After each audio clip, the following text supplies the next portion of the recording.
দেখুন বন্ধুগণ, আজ আমি আপনাদের সঙ্গে আরেকটা নতুন রেসিপি নিয়ে আসলাম।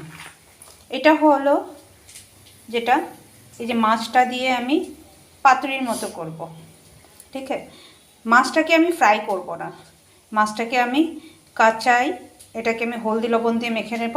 আর এদিকে আমি আলুগুলোকে খুবই পাতলা পাতলা করে কেটে এটাকে আগের থেকে 1 ঘন্টা আগে আমি হলদি আর লবণ দিয়ে মেখে রেখে দিয়েছি।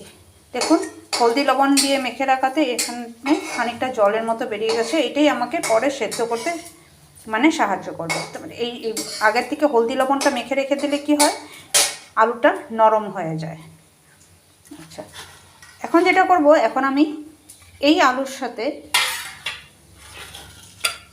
আমি কাঁচা পেঁয়াজ, কুচনো কাঁচা পেঁয়াজগুলোকে দিয়ে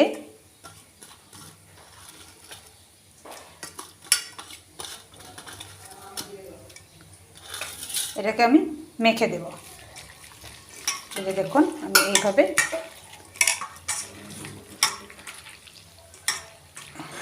মেখে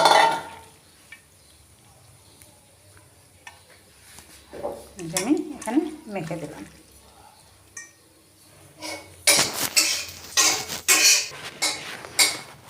এরপর যেটা করব, আমি খানিকটা এই দেখুন খানিকটা সরষা আর মরিচের গুঁড়োকে পিষে নিয়েছি।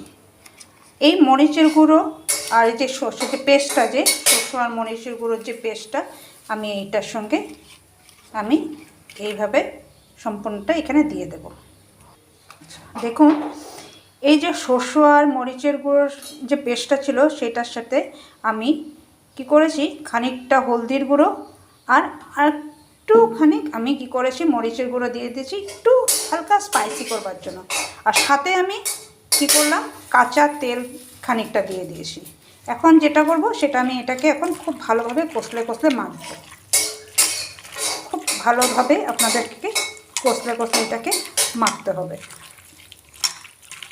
দেখুন, আপনারা যখন এটাকে মাখবেন দেখবেন খুব সুন্দর একটা গন্ধ বেরোবে। দেখুন, আমি আগের থেকে লবণ দিয়ে হলুদ দিয়ে আমি আলুটাকে মেখে রাখার দরুন কি হয়েছে, আলুটা বেশ খানিকটা নরম হয়ে গেছে। তো এটাতে কি হবে আমার, যে রান্নাটা খুব শীঘ্রই হয়ে যাবে, আলুটা ভেতরে কাঁচা থাকবে না। এই দেখুন, আমি খুব সুন্দর করে মেখে নিলাম। এই দেখুন, আমি খুব সুন্দর করে এটাকে মেখে নিলাম। এখন দেখুন, আমি যে হলদি দিয়ে মাছটাকে একটু মাখিয়ে রেখে দিয়েছিলাম হলদি লবণ দিয়ে, এখন সেই মাছটাকেই আমি কি করব, এই যে মিক্সচারটা আমি বানিয়েছি আলু দিয়ে, যে সমস্ত মশলা দিয়ে উপকরণ দিয়ে, যে এইটার মধ্যে আমি কি করব, এখন এই মাছটাকে ভালো মতো মাখিয়ে নেব। মাখিয়ে আমি কি করব, খানিকক্ষণের জন্য এটাকে রেখে দেব। এই দেখুন, কি সুন্দর করে আমি মাখিয়ে নিলাম সম্পূর্ণটাকে, মাছটাকেও আমি পুরো মাখিয়ে নিলাম।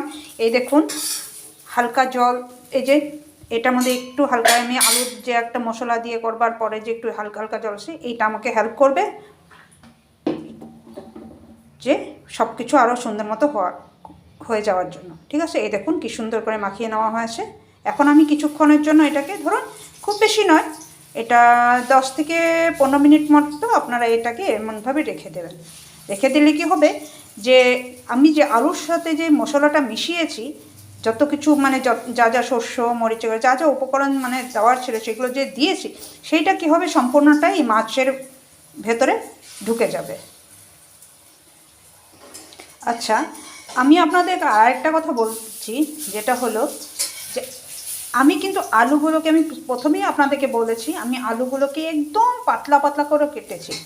অনেক সময় কি হয় যে ভুলবশত আমরা কি করি, যে হালকা একটু এটাকে সেদ্ধ করেন, এই ভুলটা কিন্তু করবেন না। শুধু আলুটাকে এরকম পাতলা পাতলা করে কেটে নেবেন। কেটে ওটাকে লবণ আর হলদি দিয়ে মেখে আধ ঘন্টার জন্য ছেড়ে দেবেন। ছেড়ে দিলেই দেখবেন যে আলুটা খুব সুন্দর এটা নরম হয়ে গেছে। এটার জন্য আমাদেরকে আলুটাকে আগের থেকে বয়েল করবার একেবারেই দরকার নেই।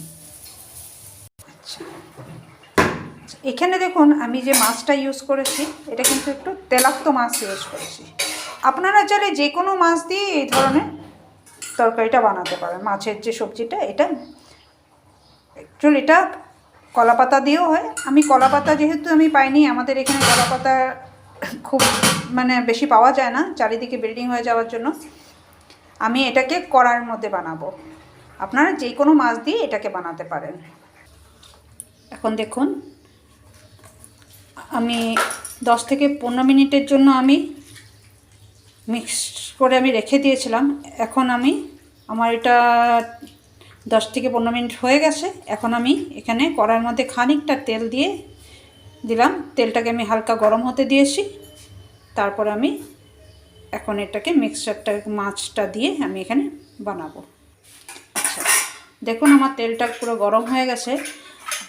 আচ্ছা এখানে আমি আরেকটা জিনিস আপনাদেরকে বলতে চাইছি। আমি যে বানিয়েছিলাম মাছের মিক্সচারটা, যে মাছটা যে ওটা আমি মাখিয়েছিলাম, সেটাকে আপনারা কিন্তু একবারে দিয়ে দেবেন না। কারণ হলো এইটা আমার এখানে আমি যতক্ষণ মিক্সচার বানিয়েছিলাম, এই দেখুন আমার আরও আছে এখানে। আমি দেখুন আমার এখানে 2 জায়গায় আমি এটাকে কী করেছি, হালকা মানে 2 ভাগে আমি সেপারেট করে নিয়েছি। যেহেতু আমি এটাকে কাঁচা বানাবো মাছটাকে, তা আমাকে এটা কি হবে, আমি যদি একবারে দিয়ে দিই এটা মাছটা কি হবে, ভেঙে যেতে পারে। তাই আমি 2 ভাগে 2 ভিন্নে বানাবো। ঠিক আছে, আপনারাও চেষ্টা করবেন যে এটাকে একবারে না বানিয়ে এটাকে 2 বারে বানাতে। তো ঠিক আছে, চলুন আমি এখন এটাকে তেলের মধ্যে দিয়ে দিই। দেখুন আমি এটাকে দিয়ে দিলাম তেলের মধ্যে।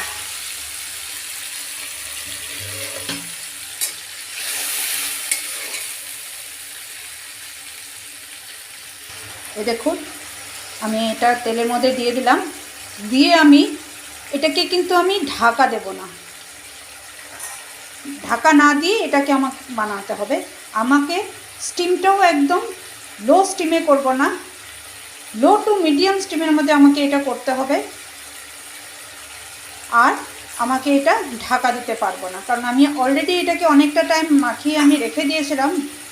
যার ধরুন আমার এটা পুরো আধা মানে বলতে গেলে আমি শুধু কড়াইতেই ঢালিনি, অলমোস্ট আমার আধা এটা হয়ে আসছে, নরম হয়ে গেছে। তাই আমি এটাকে এখন ঢাকা দেবো না, এটাকে আমি পুরো মিডিয়াম টু লো দেবো না, মিডিয়াম ফ্লেমের মধ্যে নিয়ে আমি এটাকে ঢাকা ছাড়াই আমি এটাকে বানাবো। আর এটাকে বেশি নাড়াচাড়া করা যাবে না। দেখুন আমি এটাকে হালকাভাবে এইভাবে গায়ে লেগে গেছে, আমি এটাকে হালকাভাবে নিচের থেকে নিয়ে এইভাবে আমি একটু হিলিয়ে দেব। এই যে এইভাবে আমি একটু হিলিয়ে দিলাম, বাস, আর বেশি আমি হেলাবো না। আচ্ছা আপনাদের আরেকটা কথা হয়তো মনে হতে পারে যে আমি বলছি যে এটাকে ঢাকা দেব না এবং এটা মিডিয়াম ফ্লেমে এটা হবে, এটা সেদ্ধ হয়ে যাবে, কারণ আমি এটা আগের থেকে মাখিয়ে রেখেছিলাম। আর আমি তখনই দেখিয়েছিলাম যখন আমি আধা ঘন্টা মতো এটাকে মাখিয়ে, আধা ঘন্টা 45 মিনিট মতো এটা মেখে রেখে দিয়েছিলাম। এটার মধ্যে একটা যে জল বেরিয়ে এসেছিলো, সেই জলটাই কি করবে, এটাকে সেদ্ধ করে দেবে। অলরেডি এটা নরম হয়ে গেছিলো, এখন ওটাই সেদ্ধ করে দেবে। আমার না ঢাকা দেওয়া দরকার আছে, না আমার এটা ফ্লেমটা একদম লো করার দরকার হবে। দেখুন আমার এটা পুরো হয়ে গেছে। এখন আমি হালকা এটার মধ্যে জল দিয়ে দিয়েছি। এই দেখুন কত সুন্দর এটা হয়ে গেছে। আমি এখন কি করব, এটাকে আমি একটা আলুর টুকরো উঠিয়ে এইভাবে নিয়ে দেব। সেদ্ধ হয়েছে নাকি, এটা মোটামুটি সেদ্ধ হয়ে গেছে, মোটামুটি এটা সেদ্ধ হয়ে গেছে। এটা কি মানে ঝোল হবে না, একদম মাখা মাখা হবে। ঠিক আছে, আমি আরেকটা জিনিস আপনাদেরকে মানে তখন বলতে ভুলে গেছি। আমি যখন মিক্সচারটা মাখছিলাম তখন এই মিক্সচারটার মধ্যে যেমন সর্ষে মরিচের গুঁড়ো ছিল, সাথে খানিকটা আমি রসুনের পেস্ট করেও দিয়েছি, রসুন পেস্ট করে দিয়েছি। দেখুন আমার তরকারিটা হয়ে গেছে। এখন আমি কি করব, আমি কিছুটা ধনেপাতা দিয়ে এখানে এটাকে একটু হিলিয়ে খানিকটা রেখে দেবো। ধনিয়া পাতা দেওয়াতে কী হবে, এটার স্মেলটা আরও সুন্দর আসবে। দেখুন আমি বানাতেই এত সুন্দর গন্ধ আসছে।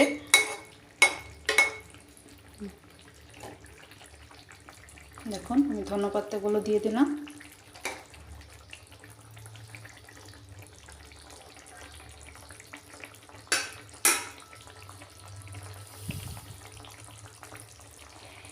তরকারিটা প্রায় হয়েই গেছে। এখন আমি এটা আর ধরুন 5 মিনিট পর আমি এটাকে নামিয়ে পরিবেশন করে দেব। দেখুন দেখুন আমার তরকারিটা পুরো হয়ে গেছে। এখন আমি এটাকে নামিয়ে ফেলবো। এই দেখুন কত সুন্দর করে তরকারিটা রেডি হয়ে গেছে এবং খুব সুন্দর গন্ধও বেরোচ্ছে। এখন আমি এটা এখন সবাইকে খেতে দেব। দেখুন আমি করেছি, আর যে বাকিটা ছিল এটাকে আমি এখন কি করব, ফ্রিজের মধ্যে রেখে দেব। আপনারা একসঙ্গে এটাকে মাখিয়ে রেখে আপনারা ধরুন যখন খাবেন তখন একটু বানিয়ে রাখবেন, বাকিটা আপনারা চাইলে ফ্রিজে ঢুকিয়ে রেখে দেন, কোনো অসুবিধা নেই। আপনার পরে এটাকে বানিয়ে আবার খেয়ে নিতে পারেন। আমি এখন দিনের বেলা বানিয়েছি, আমি আবার রাত্রেবেলা বানাবো। আমি এটা ফ্রিজের মধ্যে রেখে দেবো, এটাতে কোনো অসুবিধা নেই।